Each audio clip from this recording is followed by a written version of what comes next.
the Little Reviewer. And we're going to review Guilty Party for the Wii. I guess the very first thing we have to talk about is the theme song. This title has a theme song, and it's actually quite catchy. It's been a crime, a crook is on the loose. You need to act before he cooks your goose. Investigate the where and why and who. Don't hesitate, you know what you must do. You got to find the guilty party before the guilty party finds you. Guilty party, find the guilty party. That was a cool theme song, and it told you everything you have to know about the game. Well, I mean, it's kind of cool. You want to sing along? No.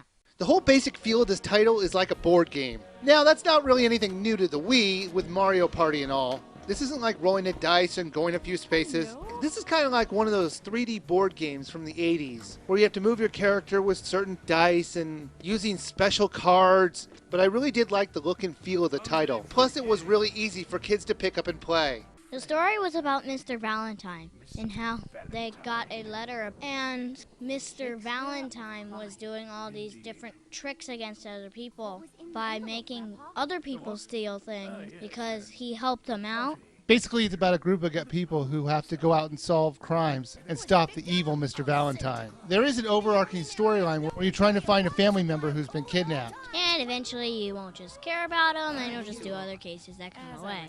Yeah, that is kind of funny. This woman's been kidnapped, and then 4 or 5 cases later, oh, that's right. We're not supposed to be solving these other cases. We're supposed to be finding this girl who's been kidnapped. I know she's kind of being transferred from place to place, but come on, at a certain point, stop solving all these cases and find your family member. But the cases have to do with Mr. Valentine, which gives you the next clue to where to go. Or just a coincidence happened. I know, it just seemed like sometimes they got a little off track, but I think we can both agree the ending was completely ridiculous. Wouldn't you agree?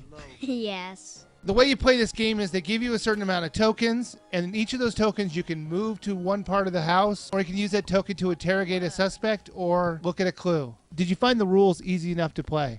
Yes. Also, occasionally, Mr. Valentine will spring traps or lock doors or turn off lights to make looking for clues and interrogating people harder. You have to use special cards to counteract it. Plus, those cards will also be used for other things, too, like bringing suspects to you or instantly moving to rooms. You can play the story mode with up to 4 people, and the little reviewer and I played some of the story modes together. Did you find that fun when we were playing together, or did you prefer only playing with just you? Me personally, I didn't really care. You had fun playing with me? Yes, I did. Yeah, I thought it was cool, but when you're playing with more than one player, they give you a time limit and less tokens for a turn. And they give you only a certain amount of turns to solve the mystery or you lose. But trust me when I say they give you tons of turns and you're never going to really have to worry about it in the story mode. As you're collecting clues, you're actually playing mini games to do this. What'd you think of all the mini games? Well, depending on the one that you're on, like either Mr. Valentine minigames or Clue minigames. Clue minigames are quite easy. You should put them up all the way. If you start on the easiest difficulty, it will actually increase your difficulty level throughout the game because it's going to say, okay, enough of this easy stuff. You're going to be in the hard category. And it does it fast. Yeah, it will quickly ramp you up. But it gives you the option to go back down anytime you want. If you can't handle it. Yeah, if you can't handle it. There are also Mr. Valentine minigames, and those show up once per case. And those are a little bit more difficult minigames to play. Sometimes the things the suspects will tell you is not exactly the truth. Shocking, huh? A person lying to a detective. Now, once you get past that mind-blowing idea, you'll have a wand that will tell you if the suspect is telling the truth. You put it over the highlighted area, it'll tell you if it's the truth or a lie. With those clues that you get, you have to try and find the 4 traits of the person that you're looking for. Hair length, gender, body weight, and how tall they are. And you do this by looking at the clues and interpreting what the people are saying. Like some of the clues are a little bit tricky later on. And when it comes time to accuse, you have to use those 4 traits and you'll show it to them. And if you get it all right, you win the game. But later on, they do something even better, which is they show you all the people and you have to eliminate them one by one. Not by just using traits, but by using alibis as well. Well, I like that mode a lot better because it's like, it seems more like a detective, not like, oh, you're innocent, I'll just give you like 4 simple clues, yada, yada, yada. It's all dark and everything. It's like,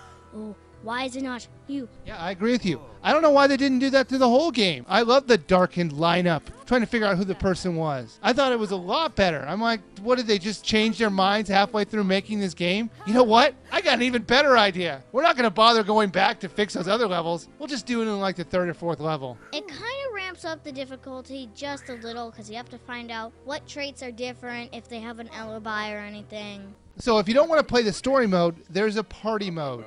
And that's where things can get really fun. You can play a competition, 1-on-1, 2-on-2, or a cooperative mode, where you try and find the suspect together. Earlier you said how you're really not gonna run out of turns. We almost did because we sprung traps on each other. A lot. I mean, we were just total jerks to each other, weren't we?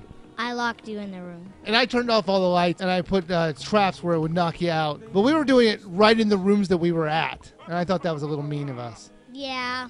At the end of each turn, they let you choose between 3 cards to spring on the other opponent. I thought they probably should have kept it blank and not let us see what we're picking. We would always pick the worst possible card to spring on each other. So did you like the party mode? Yes, I do. Yeah, I liked it too. But unfortunately, there's no story to go along with it. Almost all the clues that you pick up are just people telling you their alibis. And you're supposed to try and figure out whose alibi goes with what. All right, little Wii viewer, Guilty Party for the Wii. Would you buy, rent, or skip?